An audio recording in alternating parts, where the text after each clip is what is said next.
바울이 사역하던 당시의 유대인들은요, 율법이 자신에게 주어졌고, 그리고 또한 자신들은 율법을 가장 잘 아는 사람들이기에 자랑심이 참 대단했습니다. 이에 유대인들은요, 생각하기를 우리에게는 하나님의 진노가 없다, 하나님의 정죄 아래에 우리는 해당하지 않는다라고 여기게 되었습니다.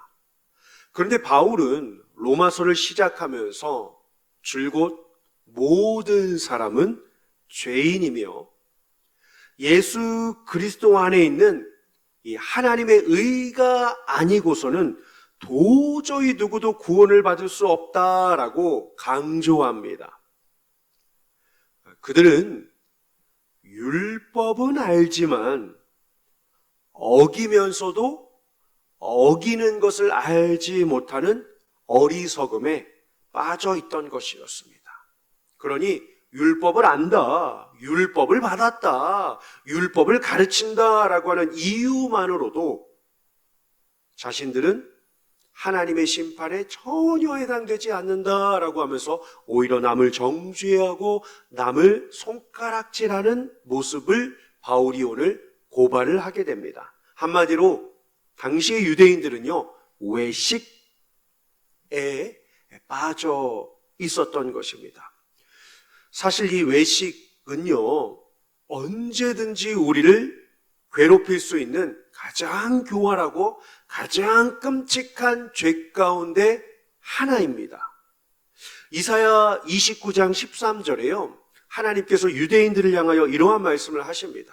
율법을 잘 알고 율법을 가르치고 율법을 암송하고 율법을 가지고 막 그 규율을 지키려고 정결구례를 외치고 나는 유대인이다, 나는 할례를 받았다라고 하면서 이 유대인의 선민 사상을 강조하던 그들에게 하나님께서 이스라엘 백성들을 향하여 이렇게 말씀을 하십니다. 같이 한번 읽어보실까요? 시작. 주께서 이르시되 이 백성이 입으로는 나를 가까이하며 입술로는 나를 공경하나 그들의 마음은 내게서 멀리 떠났나니 그들이 나를 경외함은 사람의 계명으로 가르침을 받았을 뿐이라. 아멘. 왜? 입으로는, 입술로는 막 경외하고 막 이야기한다라고 할지라도 마음은요, 하나님으로부터 이미 떠났다라고 이야기를 하고 있습니다. 사실 유대인들 뿐일까요? 외식이라고 하는 것은 모든 그리스도인들을 위협하는 죄입니다. 뿐만 아니라 외식은요, 공동체를 흔들리게 하는 아주 강력한 시험거리를 주는 요소가 되기도 합니다. 오늘 본문 17절, 18절을 우리 같이 다시 한번 읽어보실까요? 본문 17절과 18절입니다. 시작. 유대인이라 불리는 내가 율법을 의지하며 하나님을 자랑하며 율법의 교훈을 받아 하나님의 뜻을 알고 지극히 선한 것을 분간하며. 아멘. 그냥 단순히 보면 우와, 믿음 좋네, 신앙생활 열심히 하네, 율법을 사랑하는구나, 하나님을 자랑하고 선과 악을 구분하니 이거 정말 좋은 믿음인걸, 이렇게 생각할 수 있습니다. 그런데요, 당시 유대인들은요, 대단히 큰 이 민족적 자부심을 가지고 있었습니다. 1세기에요. 이 로마 시대 유대교 회당에는요, 유대인들뿐만 아니라 유대교에 관심을 가진 이방인들도 함께 모였습니다. 그 이방인들에게 유대인들이 율법을 가르쳤습니다. 그리고 시간이 지나자 이방인들 중에서 좀 지성이 있고 또 율법에 관심이 있고 탁월한 지혜를 가진 사람들이 율법을 따로 공부하게 됩니다. 그리고 높은 수준의 지식을 갖추었을지라도 유대인이 이방인에게 율법을 배우는 경우는 해당이 되지 않았습니다. 이방인들이 유대인을 율법으로 가르칠 수 없었다라고 하는 사실입니다. 그들에게 중요한 것은요, 율법의 가르침이 중요한 것이 아니었습니다. 유대인이라고 하는 자부심이 중요했던 것이었습니다. 그런데 유대인들은요, 이방인들에게 가르치기까지 했던 율법을 어때요? 제대로 지키지 못했던 것입니다. 율법을 다른 사람에게 가르칠 정도로 잘 알고 있었지만 정작 자신은 이 율법을 지키지 못해서 종교 위선자들이 되고 말았던 거죠. 지식에만 몰두하고 자신은 아무 잘못 없다라고 여기는 것이 바로 외식의 특징입니다. 그러다 보니 자신의 부족을 인식하지 못하게 됩니다. 자신이 죄를 지었는데도 지은 것을 의식하지 못하게 됩니다. 그러니 여러분, 이 외식이라고 하는 이 단어의 반대말이 뭘까요? 외식에 대한 반대말을 저는 이렇게 생각합니다. 겸손이라고 말이죠. 예. 마치 자신을 가리켜 난 꽤 괜찮은 사람이다. 난 경건한 사람이다.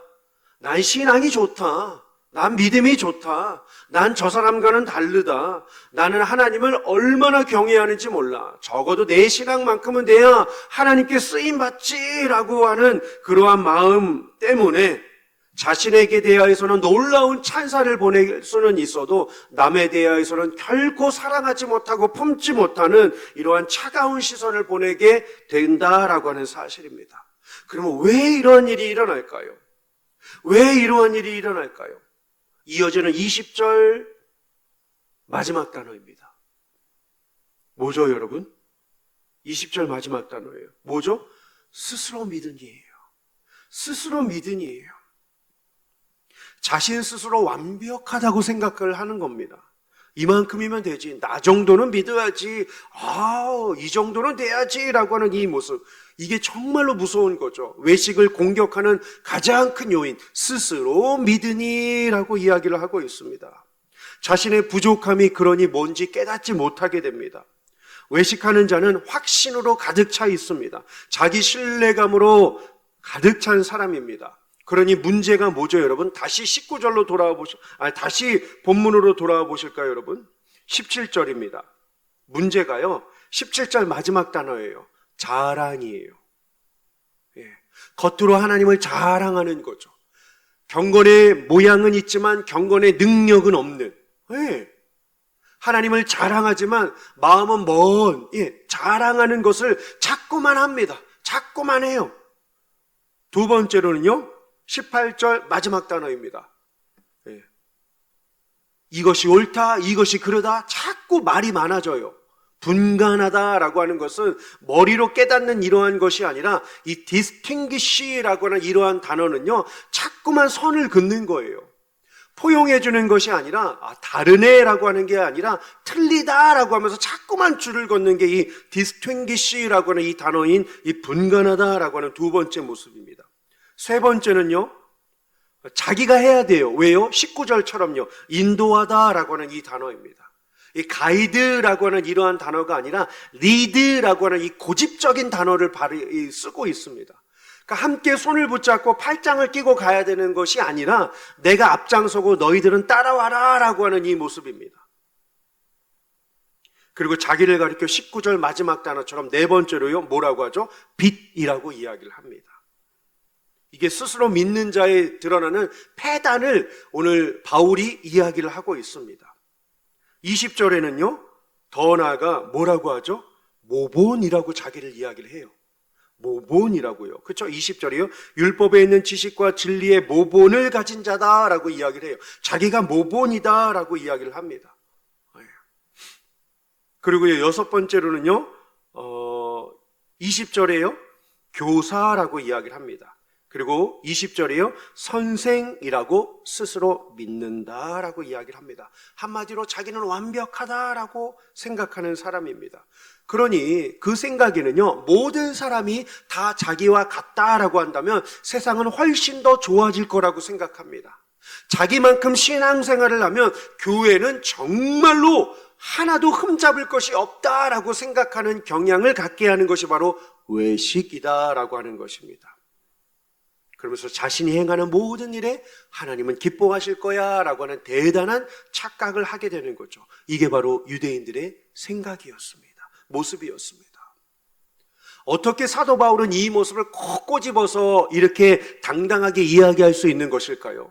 사실 사도 바울은 자신을 참으로 겸손히 여겼던 사람입니다. 고린도전서 2장 3절에 자신을 이렇게 고백해요. 같이 한번 읽어보실까요? 시작.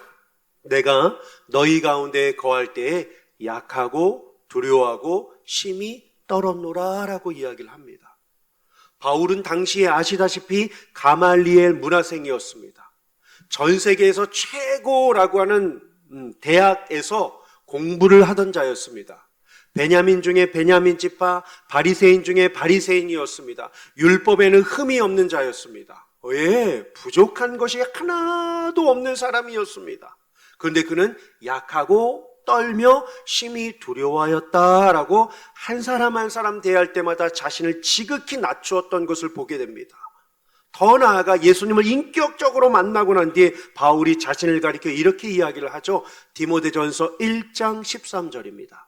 같이 읽어보실까요? 시작. 내가 전에는 비방자요, 박해자요, 폭행자였으나 도리어 긍휼을 입은 것은 내가 믿지 아니할 때에 알지 못하고 행하였음이라. 아멘. 자기를 가리켜 뭐라고 하죠? 비방자래요, 박해자래요, 폭행자다라고 이야기를 합니다. 얼굴을 들 수 없는, 자기의 민낯을 다 까게 되면 정말로 자기는 사람들 앞에 설 수 없는 그러한 자라고 이야기를 합니다. 더 나아가 뭐라고 하죠? 1장 15절입니다. 1장 15절이에요. mit보다 모든 사람이 받을 만한 이 말이요 그리스도 예수께서 죄인을 구원하시려고 세상에 임하셨다 하였도다. 죄인 중에 내가 뭐라고 하죠? 괴수라고 이야기를 합니다. 비방자, 박해자, 폭행자에 이어서 죄인 중에 내가 괴수입니다 라고 이야기를 합니다. 죄인 중에 괴수인 나까지도 예수 그리스도께서 나를 구원하시려고 세상에 오셨습니다. 이게 복음입니다 라고 바울이 외치게 됩니다. 우리가 잘 알다시피 이 겸손함을 가지신 모본이 누구이십니까? 표본이 누구이십니까? 바로 존귀하신 예수 그리스도이십니다. 빌립보서 2장 5절부터 8절을 한번 보실까요? 너희 안에 이 마음을 품으라.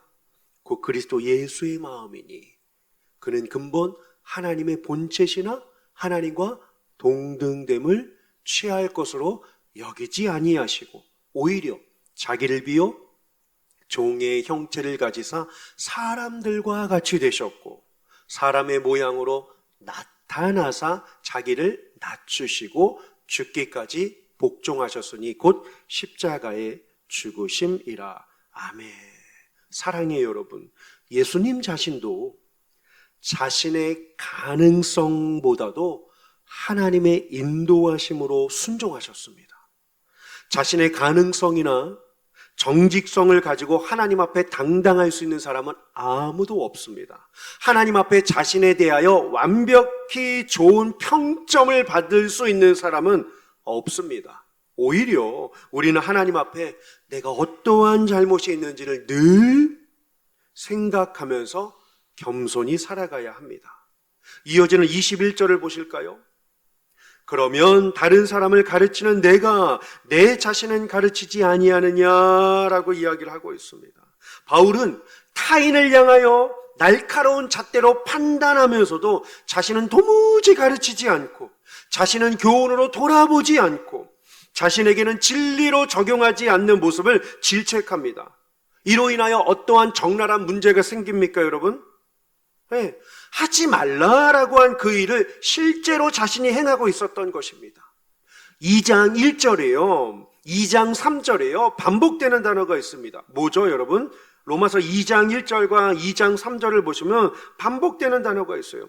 내가 같은 일을 행함이니라. 그렇죠? 같은 일을 행하는 사람아. 2장 1절이에요. 내가 같은 일을 행함이니라. 하반절이에요. 2장 3절에도요. 같은 일을 행하는 사람아. 판단하고서도 같은 일을 행한다라고 이야기를 하고 있습니다. 이 문제가 계속해서 지금 이어가고 있습니다. 바울은 죄에 대한 깨달음을 알려주고 있습니다. 유대인들은 의로운 척하면서 살았습니다. 하지만 21절을 보니까 어때요? 똑같이 도둑질하지 말라라고 하는데 그들도 도둑질을 하고 있었던 것입니다. 22절에요. 간음하지 말라라고 하는데 그들도 간음하고 있었다라고 하는 것입니다. 또 하나요. 22절에요. 우상을 가증히 여기지 말라라고 하면서도 우상을 어떻게 해요? 왜? 도둑질하고 있었다라고 이야기를 합니다. 그러니 바울이 뭐라고 합니까? 이어지는 23절에요. 그들을 향하여 뭐라고 하죠, 여러분? 하나님을 욕되게 하느냐 라고 외칩니다. 진짜 미워서 막 꾸중해줘서 막 정죄하듯이 저는 바울이 그렇게 이야기했다라고 생각하지 않습니다. 바울의 의도가 뭘까요? 한번 제 나름대로 이 표현을요, 조금 우리가 맞아. 왜냐하면 왜 하나님을 욕되게 하느냐라고 하면 듣는 순간 기분이 나빠지니까요. 하지만 기분이 나빠지기보다 들으면서 내 마음이 맞아, 내가 그러면 안 되는데 라고 하는 그러한 표현으로 제가 한번 바꿔보았습니다. 한번 어떠십니까, 여러분? 한번 들어보시죠. 한번. 우리는 빚진 심령을 가져야 합니다 라고 말이죠. 우리는 빚진 심령을 가져야 합니다 라고 말이죠. 우리 마음에는 빚진 심령이 있어야 돼요 라고 이야기를 하는 것처럼 말입니다. 나는 옳다, 바르다, 나는 저 사람과 다르다 라고 하는 이 어그러진 복음으로 잘못된 자부심을 갖는 것은 큰 착각입니다.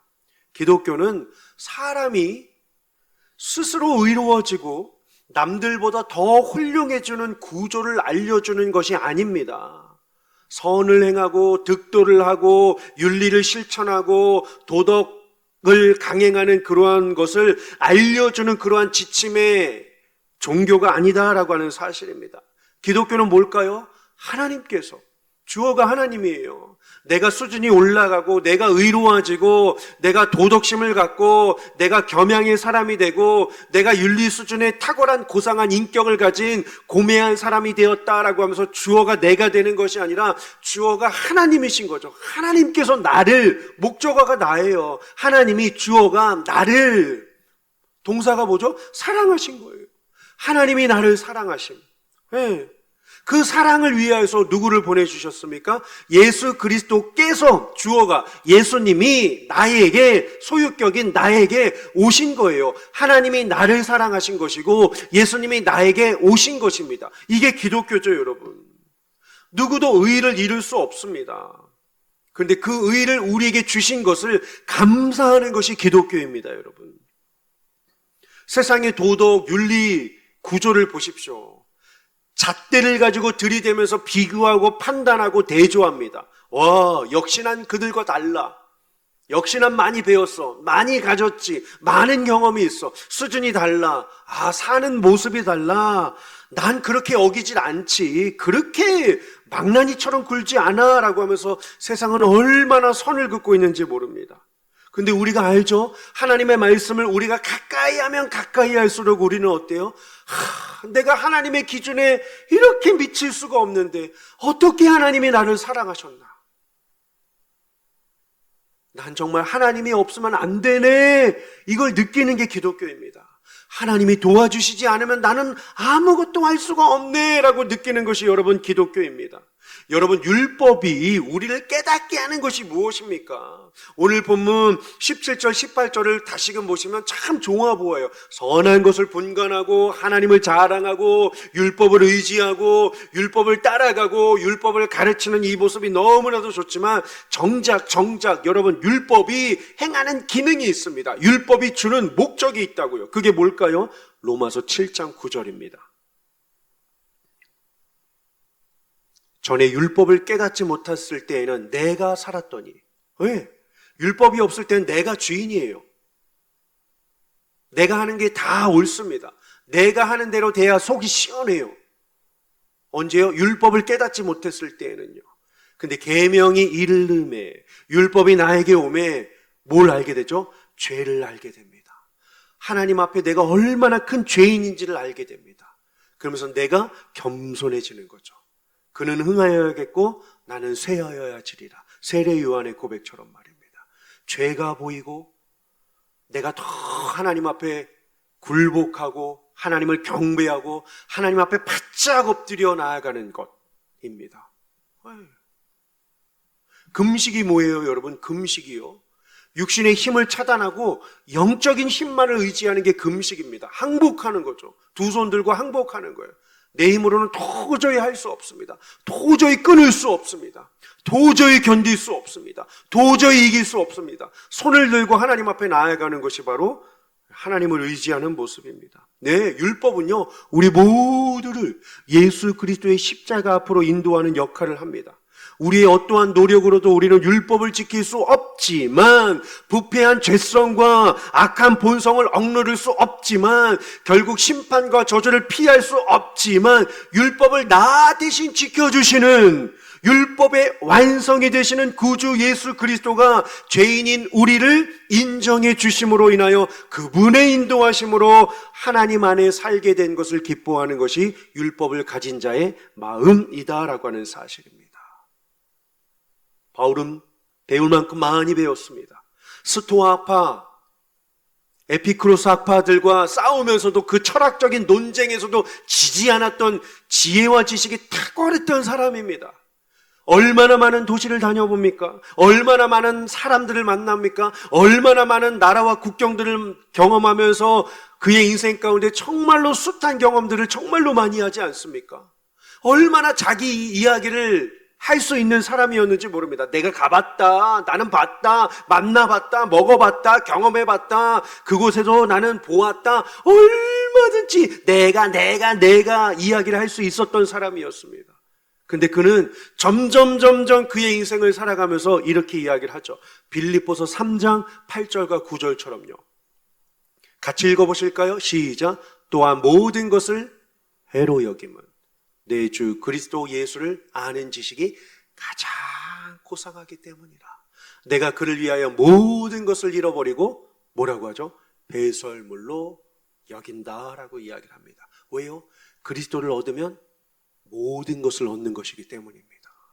그리스도를 놓치면 모든 것을 잃어버리고 말기 때문입니다. 9절도요. 그 안에서 발견되려 함이니 내가 가진 의는, 여기에 키워드가 있네요. 명답이 있네요. 그렇죠? 율법에서 난 것이 아니에요. 내가 지키고 내가 알고 내가 가르치고 내가 수준 있는 삶을 산다고 이 의가 나에게 온 것이 아니라 뭐로요? 오직 그리스도를 믿음으로 말미암은 것이니, 그 믿음으로 누구에게요? 하나님께로부터 난 의라. 아멘. 믿으십니까? 내가 만들어낸 의가 아닙니다. 내가 얻어낸 믿음이 아닙니다. 내가 발견한 신앙이 아닙니다. 오직 그리스도를 통하여서 하나님께로부터 온 이 의가 나를 믿게 하였고, 나를 하나님께 나아가게 하였고, 나를 그리스도의 십자가를 인정하게 하게 된 줄로 믿습니다. 마지막 24절입니다. 참 이 구절을 보면요, 여러분 마음이 아프시죠? 저처럼.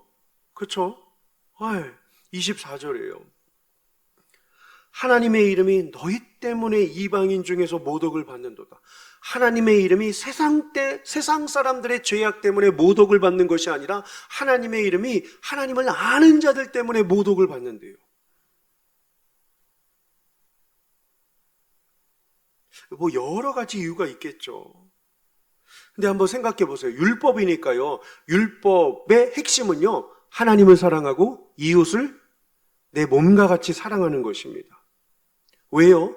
이웃의 복락은 우리의 복락과 그대로 직결되어 있기 때문입니다. 이 자기 주장이 강한 이 말세의 시대를 한번 보십시오. 그러니 위선은 더 커져가죠. 자기 주장이 강하니까요. 근데 보십시오.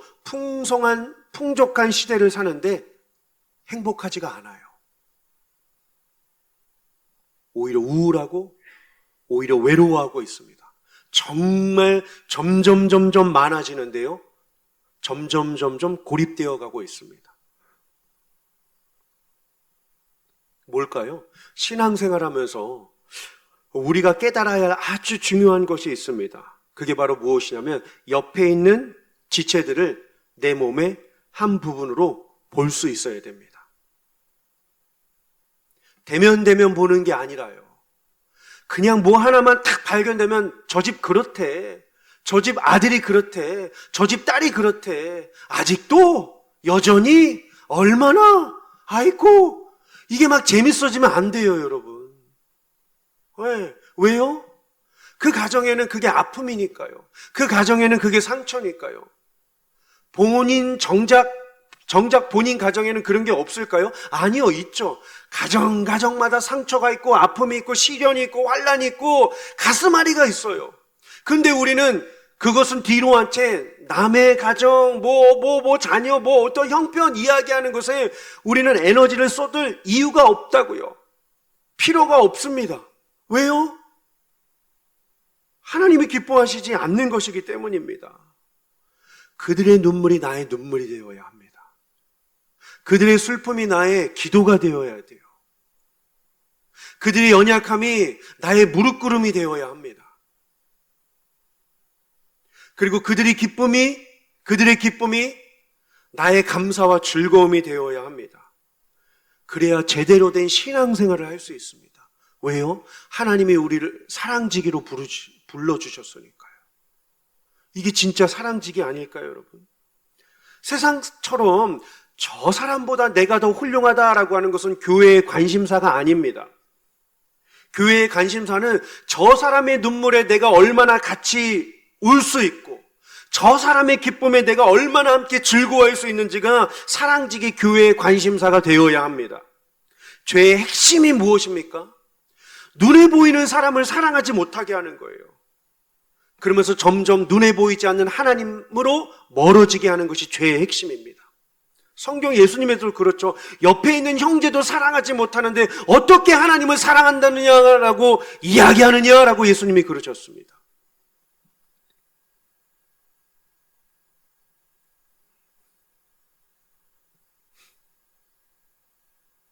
서로를 사랑하지 못하니 하나님께는 더욱 합당한 영광을 돌리지 않는 것입니다. 한번 생각해 보십시오. 지난 한 주간 내가 나의 기도 제목이 아닌 내 곁에, 내 옆에, 내 공동체에, 내 위원회에, 내 교회 안에 대상의 이름을 불러가며 기도한 분들이 몇이나 되십니까? 이 로마서의 핵심이 있어요. 로마서 1장 21절을 보시면 하나님을 알되 영화롭게도 아니하며 감사하지도 아니하며 오히려 그 생각이 허망하여지면 이 허망이 뭐예요? 나 보는 거예요. 나요. in vain. 그렇죠? 이 곁에 시선을 두어야 되는데요. 시선이 자꾸만 나에게 오니까요. 헛된 망상에 in vain. 그렇죠? 미련한 마음이 어두워졌다. 그 어두워지니 곁을, 밖을, 주변을 보지 못하는 거죠. 하나님을 알되, 이게 무서운 이야기입니다. 하나님을 알되 감사하지 아니하며 영화롭게 하지 아니하며 예배하지 아니하며 주변을 바라보지 아니하는 이러한 모습 말입니다. 하나님의 것으로 경건히 여기지 않고 그저 나의 만족과 나의 유익과 나의 기쁨과 나의 쾌락을 위하여서 흥청망청 허랑방탕하게 산다면 그것은 다름 아닌 영적 도둑질입니다. 종교적 열심을 내며 율법을 알고는 있지만 하나님보다 세상을 더 사랑한다면 그것은 영적 간음입니다. 은혜와 구원에 감격하지 못하고 영원하신 창조주가 아닌 창조주가 만드신 일시적인 피조물이 없으면 불안함을 느끼고 그것을 갖기 위하여 안간힘을 다하며 살아가게 된다라고 한다면 하나님은 분명 기뻐하지 않으십니다. 매일 성경을 대하며 그 진리를 자신에게 적용시키며 살아야 합니다. 성경 지식을 많이 알고 다른 사람에게 뽐내기보다 더욱 자신에게 탐사시키기 위하여 우리는 진리를 가까이 하며 살아야 합니다. 믿지 않는 자들이 있다는 것은 우리가 그들에게 복음을 전해야 하는 사명이 있음과 동시에 뭘까요? 그리스도인이 된다는 것은 도대체 무엇인가 하며 우리를 보고 있는 자들이 늘 곁에 있다라고 하는 것을 우리는 염두에 두어야 합니다. 아시겠죠? 복음을 전해야 되는 사명도 있지만 믿지 않는 자들이 우리를 보면서 그리스도인이 된다는 것은 과연 어떠한 일인가 라고 하면서 우리를 보는 사람들이 끊임없이 우리 곁에 있다라고 하는 사실입니다. 세상은 우리를 보고 있습니다. 우리를 통하여 교회를 봅니다. 우리를 통하여 그리스도를 판단합니다. 놀라운 것은 우리는 세상의 판단을 멈추게 할 수 있는 능력이 없습니다. 비난을 멈추게 할 수 있는 방법도 없다라고 하는 사실입니다. 물론 다른 사람이 나를 어떻게 보는가가 중요하기도 하지만 더 중요한 것은 뭘까요? 하나님이 나를 어떻게 보고 계시는가 관심을 가져야 합니다. 사람은 속일 수 있어도 하나님은 속일 수 없기 때문입니다.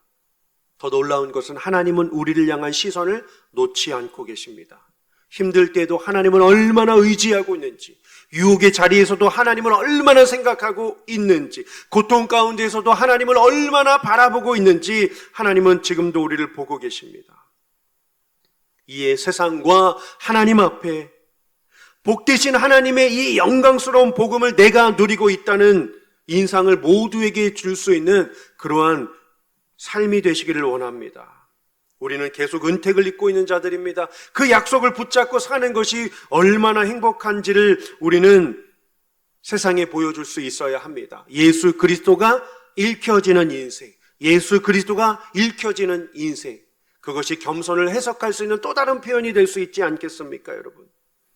주께서 사랑하시는 성도 여러분, 우리를 구원하신 예수 그리스도께서도 마지막 십자가에서도 하나님을 향한 기도와 시선을 놓지 않으셨던 것처럼 끝까지 구주를 본받아 구주와 함께 구주를 위하여 평생 살아가시는 저와 여러분들 되시기를 주님의 이름으로 축원합니다. 기도하시겠습니다. 존귀하신 하나님 아버지,